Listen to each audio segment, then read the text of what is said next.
The Cultural Role of Rhetoric by Richard M. Weaver. One of the most alarming results of the disparagement of memory is the tide of prejudice which is currently running against rhetoric.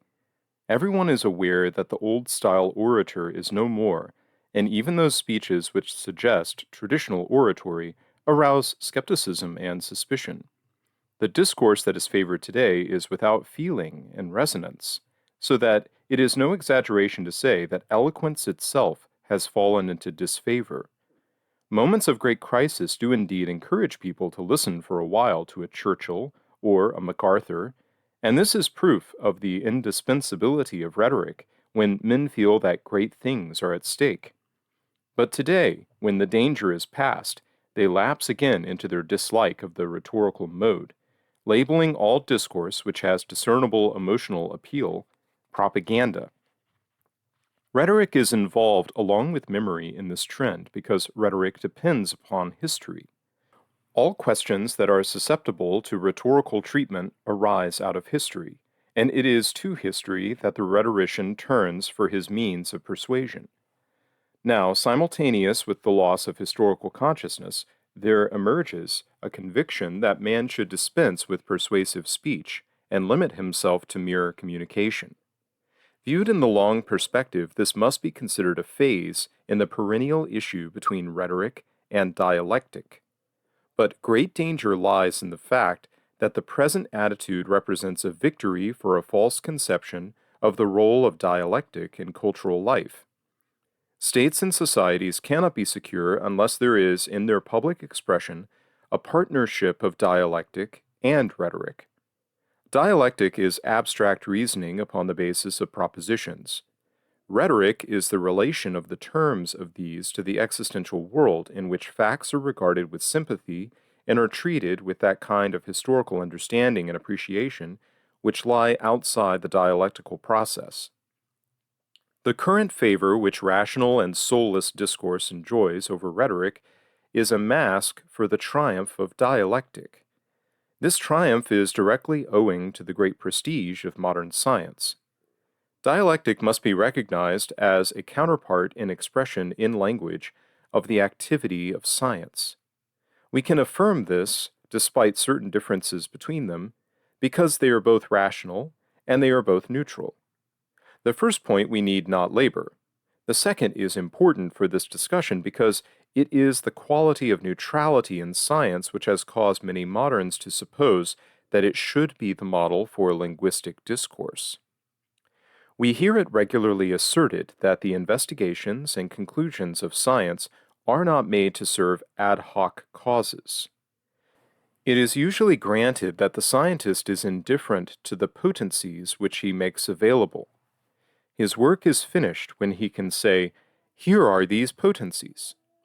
He is a solver of intellectual problems, as is evidenced by his reliance upon number.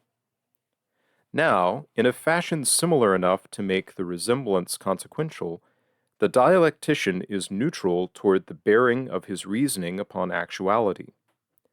The dialectician says, if you assume these propositions, you must face these implications, and so forth. His work is with logical inference, not historical discovery. If we define dialectic in its pure form, we are compelled to say that it is indifferent to truth, or at least that its truth is something contained in its own operation. Professor Mortimer Adler has pointed out that truth, when it is taken to mean an extrinsic relation of thinking to entities beyond the process of thought, cannot be achieved by dialectical thinking. What is said here assumes the possibility of a pure dialectician, and it may be doubted, because of the nature of things, that such a person could exist. But the question I am here pursuing is whether one can become too committed to dialectic for his own good and for the good of those whom he influences. I expect to show presently, through a famous instance, how this can happen.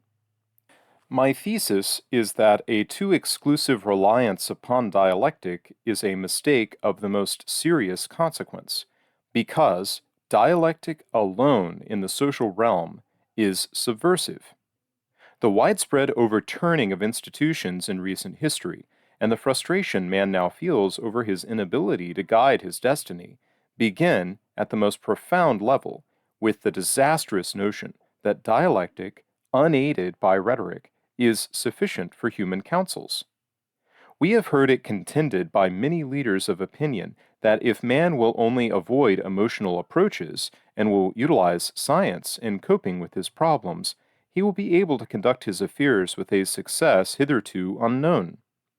That is to say, if he will rely upon a dialectic, which is a counterpart to that of science, in arriving at his decisions, he will have the advantage of pure knowledge. Whereas, in the past, he has tried to get along with a mass of knowledge and feeling. The point of this chapter will be the contrary. To give up the role of rhetoric and to trust all to dialectic is a fast road to social subversion. For the introduction of this argument, I am going back to the trial and condemnation of Socrates.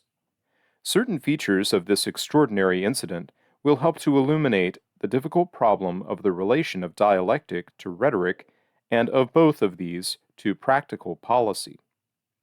The reflective portion of mankind has wondered for centuries how so brilliant and civilized a people as the Greeks could condemn to death this famous philosopher. It would be blasphemous for anyone to suggest that the Athenian assembly did not commit a dreadful injustice. But since the condemnation occurred, there must have been some cause. And I think the cause lies much deeper than the fact that a few men with whom Socrates associated turned out badly, and deeper than the resentment of a few Athenians whose vanity he had wounded through his questioning. The people of Athens had a case against Socrates, which can be understood and elucidated. Set against their own attitudes and behavior, the case may not look very good to us, and we can still say that they put to death the most virtuous man in the city. Yet they had a certain cause, possibly more felt than reasoned out, but enough to account practically for the final judgment. Socrates has come down to us as one of the greatest ethical teachers of all times. But by the Athenians who indicted him, he was charged with being a subverter and a corrupter. Before we set down these two ascriptions as wholly incompatible, let us remember that Socrates was also the greatest dialectician of his time. We who study him at this remote date are chiefly impressed with the ethical aspect of his teaching. But those who listened to him in Athens may have been more impressed by his method, which was that of dialectic. By turning his great dialectical skill upon persons and institutions, Socrates could well have produced the feeling that he was an enemy of the culture which the Greeks had created. He was, in one sense, of course, the highest expression of it. But the kind of skill he brought to a peak of development needs harmonizing with other things. When a dialectic operates independently of the concrete facts of a situation, it can be destructive. These facts are not determinative logically in the course which the dialectical inquiry must take, but they are the ground from which it must operate in actual discourse. A dialectic which becomes irresponsibly independent shatters the matrix which provides the base for its operation. In this fact must have lain the real source of the hostility towards Socrates. Nietzsche has perceived this brilliantly in the passage of The Birth of Tragedy. From this point onward, Socrates conceives it his duty to correct existence, and with an air of irreverence and superiority, as the precursor of an altogether different culture, art, and morality, he enters single-handed into a world to touch whose very hymn would give us the greatest happiness. We must remember that Socrates begins the apology by telling his auditors that they are not going to hear a clever speaker. That is to say, they are not going to hear an orator of the kind they are accustomed to. If Socrates is a good speaker, it is not in the style of his accusers. They have said nothing that is true. He proposes to speak only the truth. Further along, he professes to be an utter foreigner to the manner of speech here. Obviously, this is not the way in which a speaker consolidates himself with an audience. It betokens alienation rather than identification. Socrates has in effect said, at the beginning, "Your way is not my way." Thereafter, Socrates gives an account of the origin of his unpopularity. He had gone around to men who were reputed to be wise and had questioned them about matters of which they were supposed to have knowledge. He found it easy to prove that they were not wise but ignorant, or that their knowledge was so confined that it could scarcely be termed wisdom. Among those who underwent his examination were public men, or political leaders, and poets.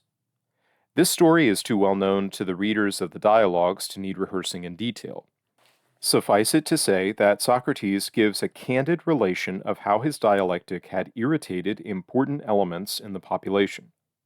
But it is to the role of dialectic in the defense itself that I wish to direct chief attention. For Socrates, when his life was at stake, could not or would not give up the instrumentality by which he had been offending. Let us look at the literal charge which has come down to us. Socrates is a transgressor and a busybody, investigating things beneath the earth and in the heavens, and making the worse appear the better reason, and teaching these things to others. Added to this was the further charge that he did not recognize the gods, which were acknowledged by the state, but insisted on introducing an idea of new spiritual beings. No doubt there were several ways in which this latter charge could have been answered, but the way in which Socrates chose to meet it was exactly the way to exacerbate the feelings of those whom he had earlier offended. It is significant that at one point he feels compelled to say to the assembly, "Please bear in mind not to make a disturbance if I conduct my argument in my accustomed manner." Here is the passage which follows that request. Socrates: "You say what is incredible, Meletus, and that, as appears to me, even to yourself. For this man, O Athenians, appears to me to be very insolent and intemperate, and I have preferred this indictment through downright insolence, intemperance, and wantonness. For he seems, as it were, to have composed an enigma for the purpose of making an experiment. Whether will Socrates the wise know that I am jesting and contradict myself, or shall I deceive him and all who hear me? For, in my opinion, he clearly contradicts himself in the indictment, as if he should say, Socrates is guilty of wrong in not believing that there are gods, and in believing that there are gods. And this surely is the act of one who is trifling. Consider with me now, Athenians, in what respect he appears to me to say so. And do you, Meletus, answer me, and do ye, as I besought you at the outset, remember not to make an uproar if I speak after my usual manner. Is there any man, Meletus, who believes that there are human affairs, but does not believe that there are men? Let him answer, judges, and not make so much noise. Is there anyone who does not believe that there are horses, but that there are things pertaining to horses? Or who does not believe that there are pipers, but that there are things pertaining to pipes? There is not, O best of men, for since you are not willing to answer, I say to you and to all here present. But answer to this at least. Is there anyone who believes that there are things relating to demons, but does not believe that there are demons? Meletus: There is not. Socrates: How obliging you are in having hardly answered, though compelled by these judges. You assert then that I do believe and teach things relating to demons, whether they be new or old. Therefore, according to your admission, I do believe in things relating to demons, and this you have sworn in the bill of indictment. If then I believe in things relating to demons, there is surely an absolute necessity that I should believe that there are demons. Is it not so? It is. For I suppose you assent, since you do not answer. But with respect to demons, do we not allow that they are gods, or the children of gods? Do you admit this or not? Meletus. Certainly. Socrates. Since, then, I allow that there are demons, as you admit, if demons are a kind of gods, this is the point in which I say you speak enigmatically, and divert yourself in saying that I do not allow there are gods, and again that I do not allow there are, since I allow that there are demons. But if demons are the children of gods, spurious ones, either from nymphs or any others, of whom they are reported to be, what man can think that there are sons of gods, and yet that there are not gods? For it would be just as absurd if anyone would think that there are mules, the offspring of horses and asses, but should not think that there are horses and asses. However, Meletus, it cannot be otherwise than that you have preferred this indictment for the purpose of trying me, or because you are at a loss what real crime to allege against me, for that you should persuade any man who has the smallest degree of sense that the same person can think there are things relating to demons and to gods, and yet that there are neither demons, nor gods, nor heroes, is utterly impossible. This shows in a clear way the weapon that Socrates had wielded against so many of his contemporaries. It is, in fact, a fine example of the dialectical method. First, the establishment of a class, then the drawing out of implications, and finally, the exposure of the contradiction. As far as pure logic goes, it is undeniably convincing. Yet, after all, this is not the way in which one talks about one's belief in the gods. The very rationality of it suggests some lack of organic feeling. It has about it something of the look of a trap or a trick, and one can imagine hearers not very sympathetic to the accused saying to themselves, "There is Socrates up to his old tricks again. This is the way he got into trouble. He is showing that he will never be any different." We may imagine that the mean and sullen Meletus, his interlocutor at this point, nothing good is intended of him here, was pleased, rather than otherwise, that Socrates was conducting himself so true to form. It underscored the allegations that were implied in the indictment. This is not the only kind of argument offered by Socrates in his defense, it is true. In fact, this particular argument is followed by a noble one based upon analogy, in which he declared that just as he would not desert the station he was commanded to guard while he was a soldier, so he would not give up his duty of being a gadfly to the men of Athens, which role he felt had been assigned him by the gods. Yet there is in the Apology, as a whole, enough of the clever dialectician, of the man who is concerned merely with logical inferences, to bring to the minds of the audience the side of Socrates which had aroused enmity. The issue comes to a focus on this. Socrates professed to be a teacher of virtue, but his method of teaching did not commend itself to all people. Now we come to the possibility that they had some justice on their side, apart from the forms which the clash took at this particular trial. We have noted that Socrates had derided poets and politicians, and to these the rhetoricians must be added, for despite the equivocal attitude taken toward rhetoric in the Phaedrus, Socrates rarely lost an opportunity for a sally against speechmakers. The result of his procedure was to make the dialectician appear to stand alone as the professor of wisdom, and to exclude certain forms of cognition and expression which have a part in holding a culture together. It is not surprising that to even the practitioners of these arts, his dialectic looked overgrown, even menacing. In truth, it does not require an extreme stand to rule out poetry, politics, and rhetoric. The use of a body of poetry in expressing the values of a culture will not be questioned except by one who takes the radical view presented by Plato in Book 3 of the Republic. But Socrates says, in an early part of the Apology, that when he went to the poets, he was ashamed to find that there was hardly a man present who could not speak better than they about the poems they themselves had composed. But speak how?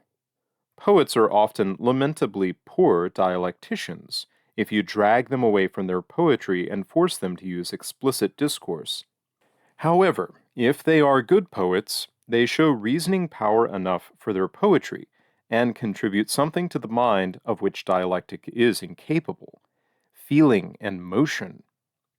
The art of politics, although it often repels us in its degraded forms, cannot be totally abandoned in favor of pure speculation. Politics is a practical art. As such, it is concerned with man as a spatio-temporal creature. Hence, some political activity must take the form of compromise and adjustment.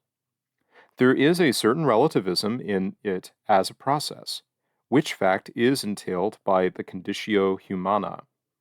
But dialectic itself can stray too far from the human condition, as Pericles no doubt could have told them. We need not question that Socrates was an incomparably better man than most of the politicians who ruled Athens. He makes the point himself, however, that had he entered public life, he would have been proceeded against much earlier. That may well have been true, yet one can hardly conclude from its likelihood that human society can do without political leadership. It may be granted, too, that the men of Athens needed to learn from his dialectic. Still, they could not have depended upon it exclusively. The trend of Socrates' remarks, here and elsewhere, is that dialectic is sufficient for all the needs of man. The fact that Socrates had excited the rhetoricians against him is a point of special significance for our argument. We have noted that he liked to indulge in raillery against speechmakers. Now, it is one thing to attack those who make verbal jugglery their stock in trade, but it is another to attack rhetoric as an art. This is the matter over which the Phaedrus arrives at its point of hesitation. Can rhetoric be saved from being divorced from those methods and techniques which are merely seductive? The answer which is given in the Phaedrus can be regarded as ambiguous. At the end of the dialogue, the rhetorician seems to wind up, by the force of the argument, a dialectician. But no reader can be unaware that Plato has made extensive use of his great rhetorical skill to buttress his case, to help it over certain places, and to make it more persuasive.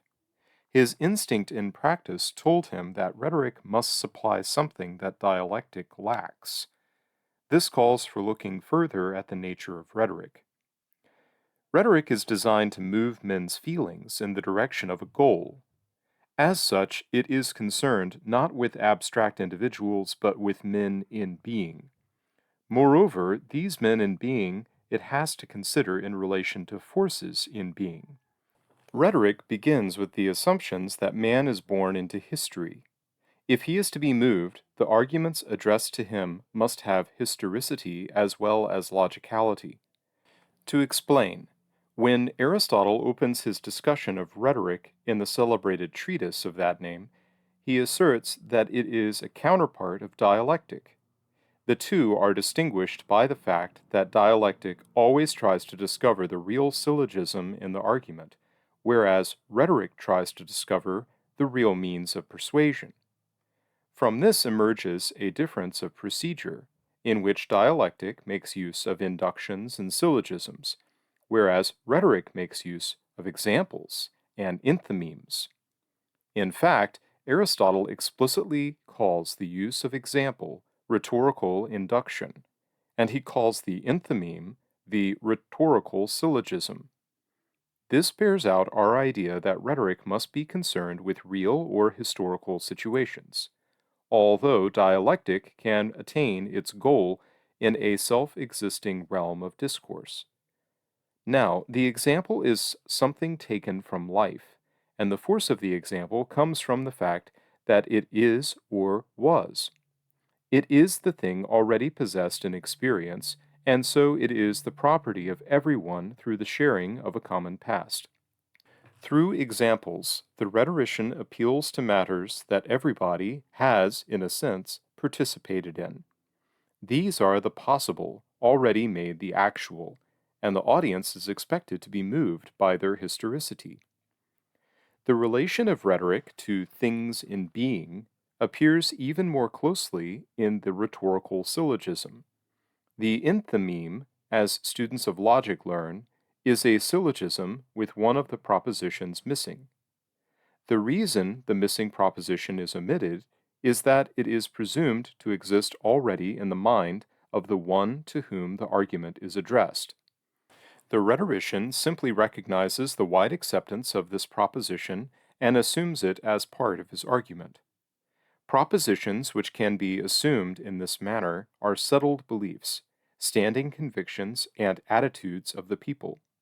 They are the topics to which he goes for his sources of persuasion.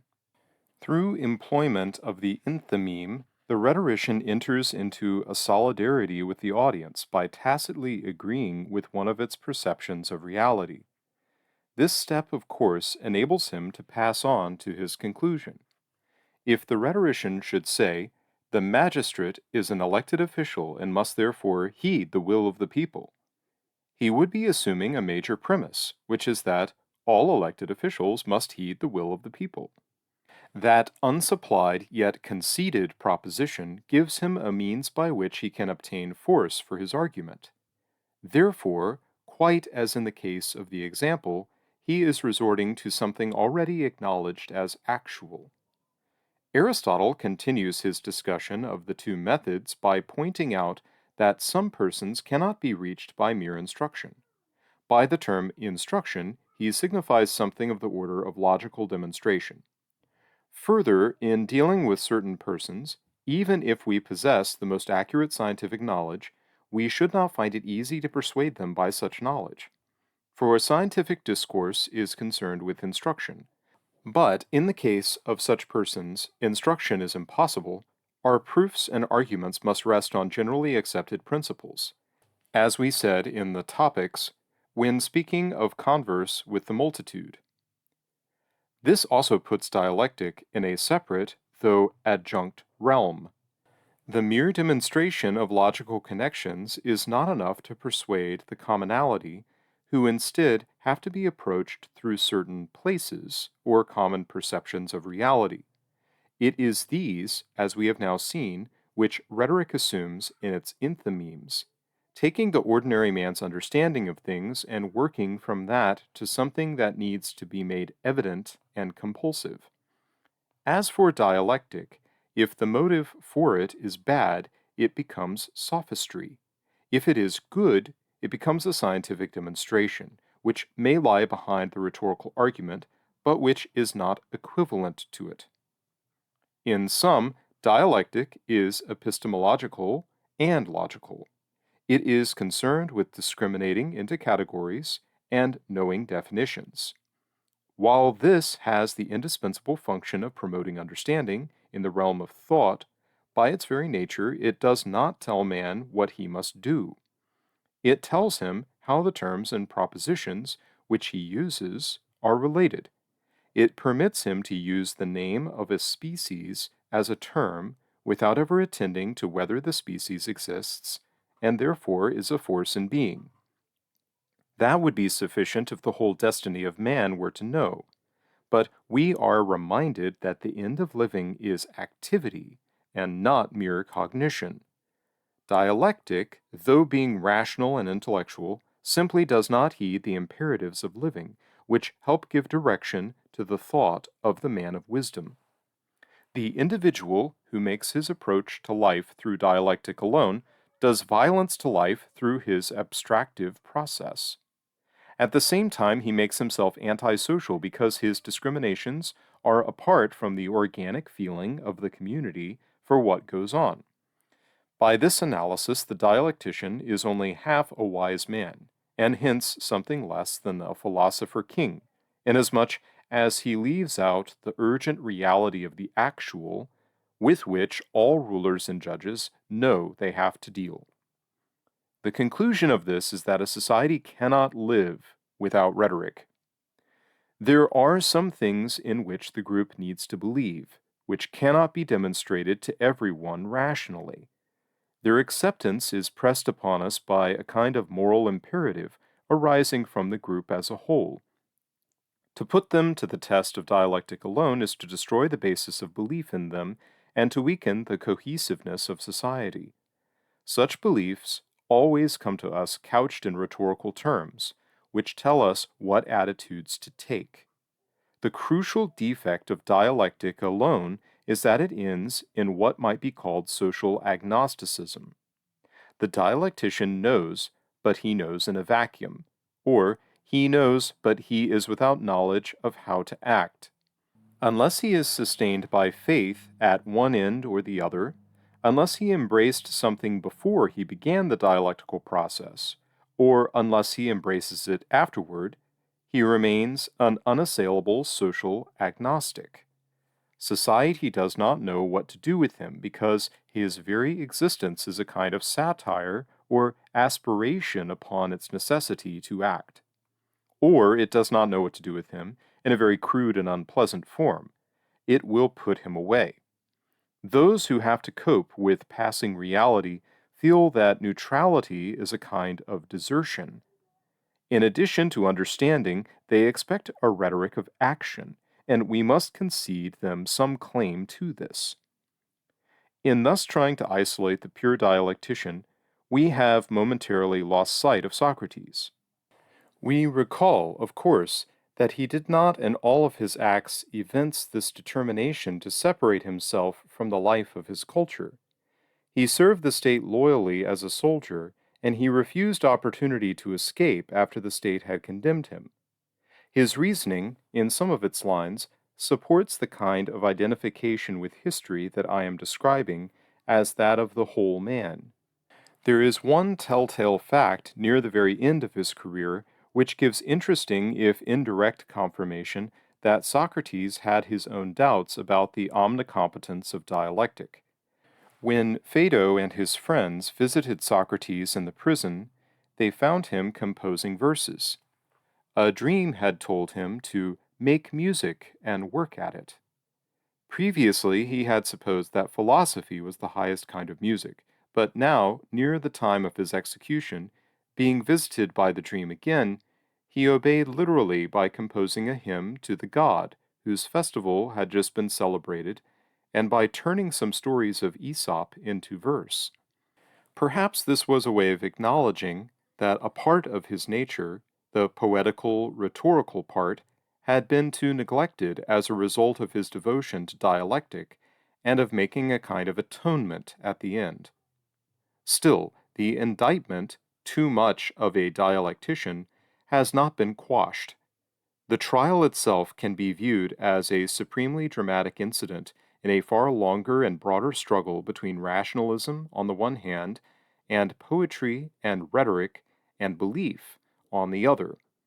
This conflict reappears in the later battle between Hellenic philosophy with its strong rational bias and Christianity, which ended after centuries in sweeping victory for the latter.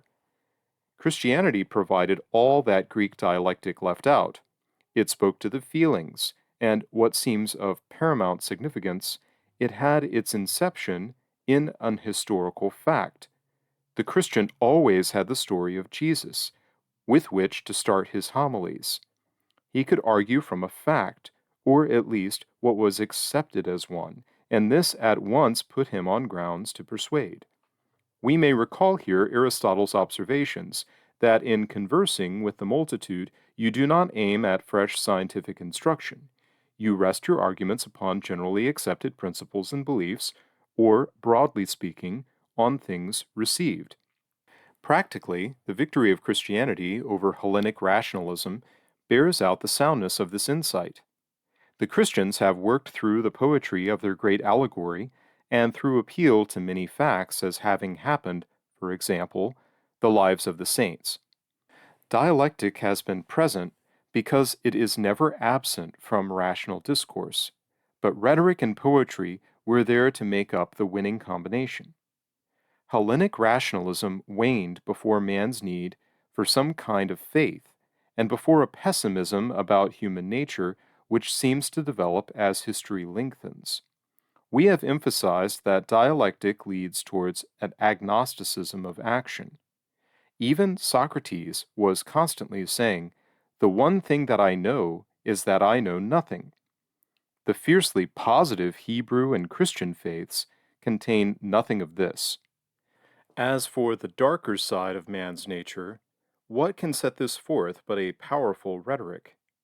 Dialectic may prove it in a conditional way, but it is up to the elaboration and iteration of rhetoric to make it real and overwhelming.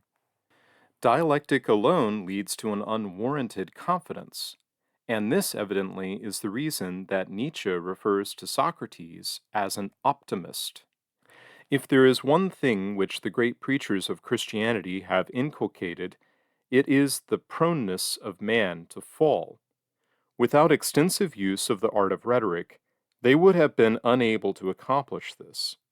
The triumph and continuance of Christianity and Christian culture attest the power of rhetoric in holding men together and maintaining institutions. It is generally admitted that there is a strong element of Platonism in Christianity, but if Plato provided the reasoning, Paul and Augustine supplied the persuasion. What emerged from this could not be withstood even by the power of Rome. One cannot doubt that the decay of this great support of Western culture is closely connected with the decline of rhetoric. I spoke earlier of a growing resentment against the orator. This resentment arises from a feeling, perhaps not consciously articulated in many who possess it, that the orator is a teacher and a moral teacher at that. He cannot avoid being this if he uses words which will move men in a direction which he has chosen. But here is where the chief point of theoretical contention arises. There are persons today, some of them holding high positions in education, who believe, in theory, of course, that it is improper for any person to try to persuade another person. A name which has been invented for this act of persuading is psychological coercion, which is obviously itself a highly loaded rhetorical phrase. From such notion have come the extraordinary doctrines of modern semantics. According to the followers of this movement, the duty of anyone using language is to express the facts and avoid studiously the use of emotional coloring. The very use of facts in this kind of context reveals an astonishing naivete about the nature of language.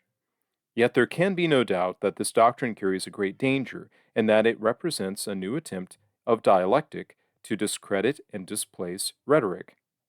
The writings of this group contain such a curious melange of positivist dogma, modern prejudice, and liberal cliches that one runs a risk even in trying to digest it for purposes of analysis.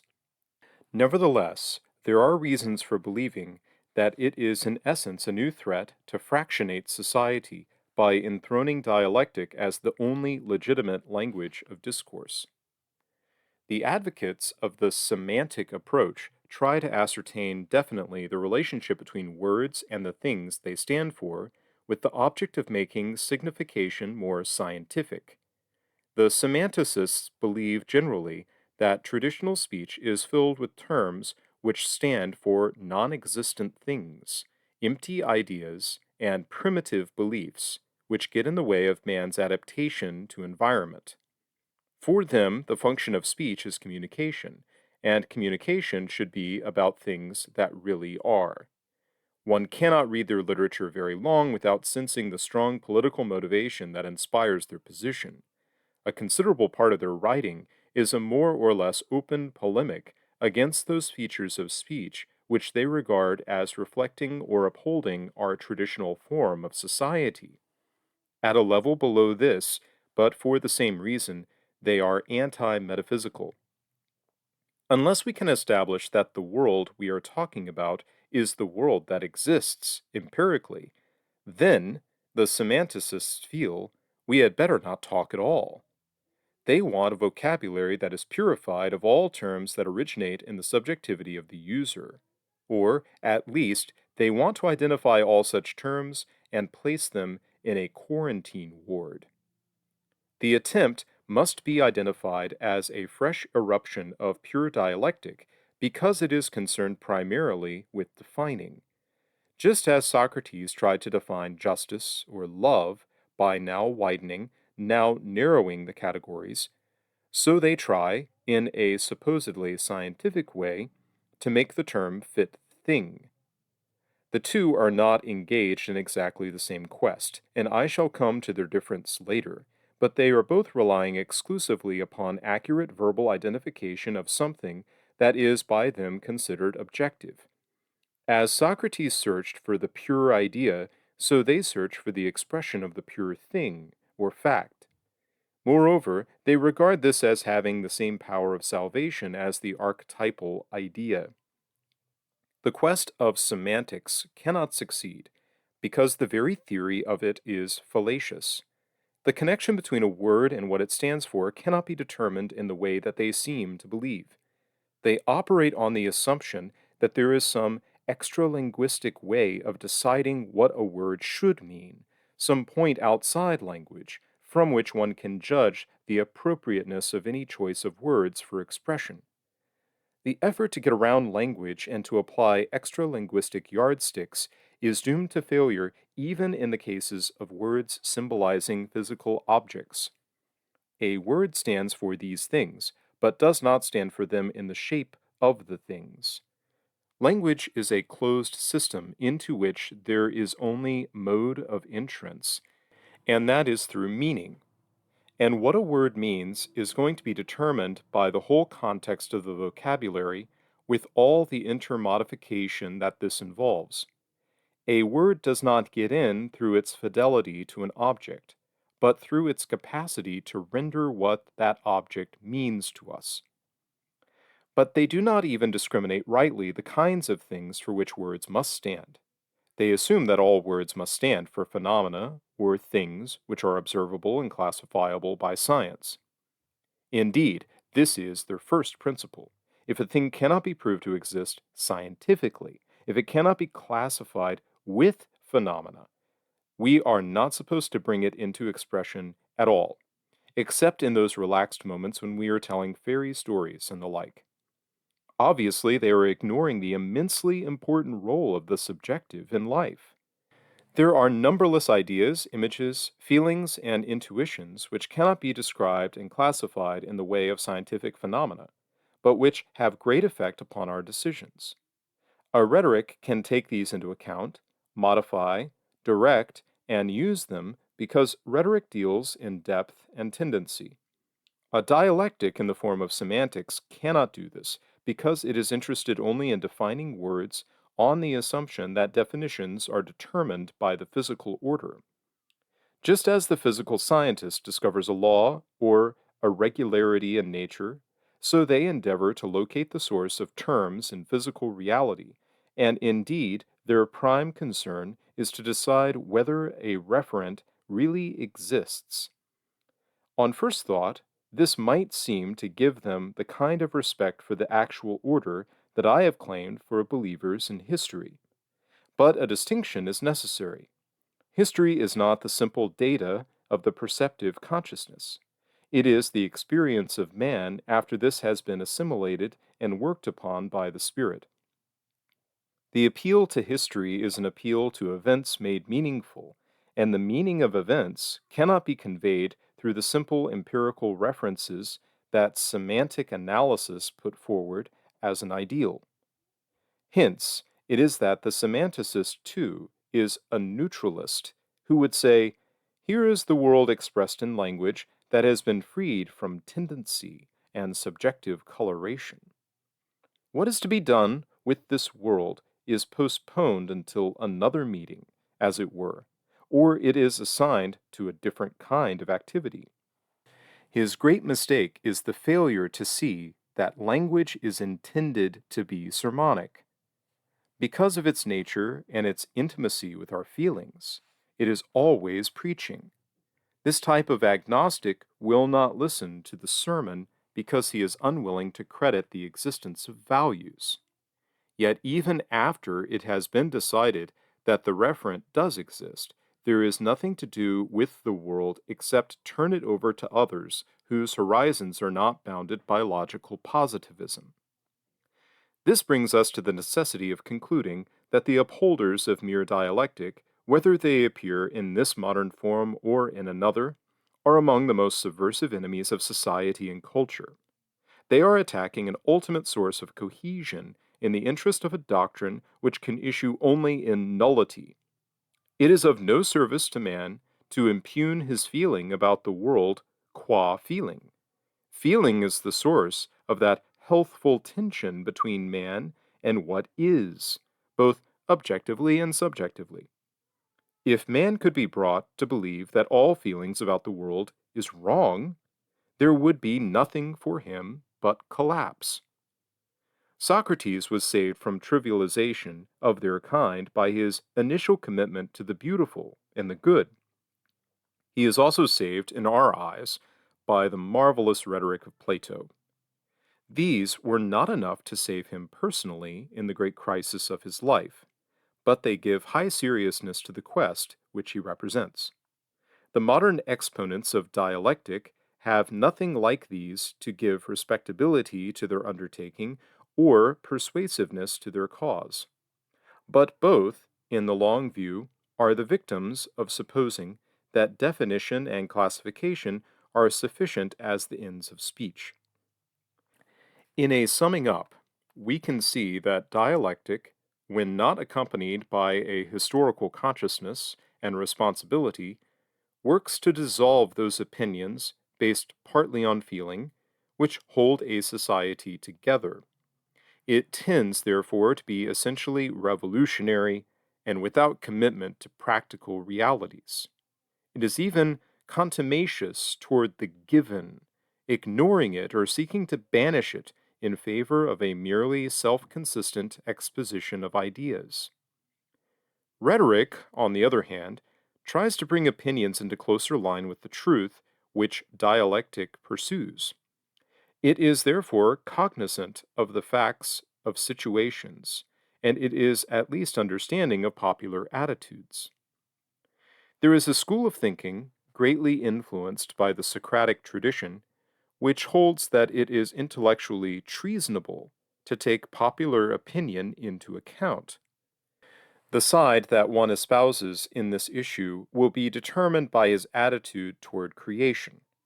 When we look upon the given of the world, we find two things: the world itself and the opinions which mankind has about the world. Both of these must be seen as part of the totality. The world is a primary creation, and the opinions of men are creations of the men who live in it. Next, the question becomes, can we regard the world as infinitely correctable, and man's opinions of it as of no account? Socrates could do this because he believed in a god or gods. The world is, by him, from the beginning, condemned. It is a prison house, a dark cave. It is the realm of becoming, which is destined to pass away. All things tend toward realizing themselves in a godlikeness, at which time the mortal and earthly will have been shuffled off. A complete reliance upon dialectic becomes possible only if one accepts something like this Socratic theodicy. But the important point is that it denies the axiological status of creation. The modern counterpart thinks he can affirm that creation is infinitely correctable because he believes only in man and speaks only on his behalf. When we examine his position, however, we find that he believes only in the natural order. This he reveals by his insistence upon positivistic proof for everything. But from the positive order he cannot draw the right inferences about man. He can find no place for those creations like affections and opinions, which are distinctly human and which are part of the settlement of any culture. For him, an opinion, instead of being a stage of historical consciousness which may reflect a perfectly bona fide, if narrow, experience, is just an impediment in the way of the facts. His dialectic would move toward the facts and seek to destroy that which holds the facts in a cohesive picture. On his principle, a cohesive or systematized outlook must involve distortion, and this explains why he automatically refers to rhetoric as propaganda. In brief, the dialectician of our day has no adequate theory of man. Lacking such a theory, he, of course, cannot find a place for rhetoric, which is the most humanistic of all the disciplines. Rhetoric speaks to man in his whole being and out of his whole past, and with reference to values which only a human being can intuit. The semanticists have in view only a denatured speech to suit a denatured man. Theirs is a major intellectual error, committed by supposing that they were going to help man by bringing language under the surveillance of science. There is never any question that rhetoric ultimately will survive this scientistic attack. The pity is that the attacks should ever have been made at all, since, proceeding from contempt for history and ignorance of the nature of man, they must produce confusion, skepticism, and inaction. In the restored man, dialectic and rhetoric will go along hand in hand as the regime of the human faculties intended that they should do. That is why the recovery of value and of community in our time calls for a restatement of the broadly cultural role of rhetoric. Thank you for listening. If you enjoy my recordings, please consider donating through my Buy Me a Coffee link on my YouTube channel. Thank you very much.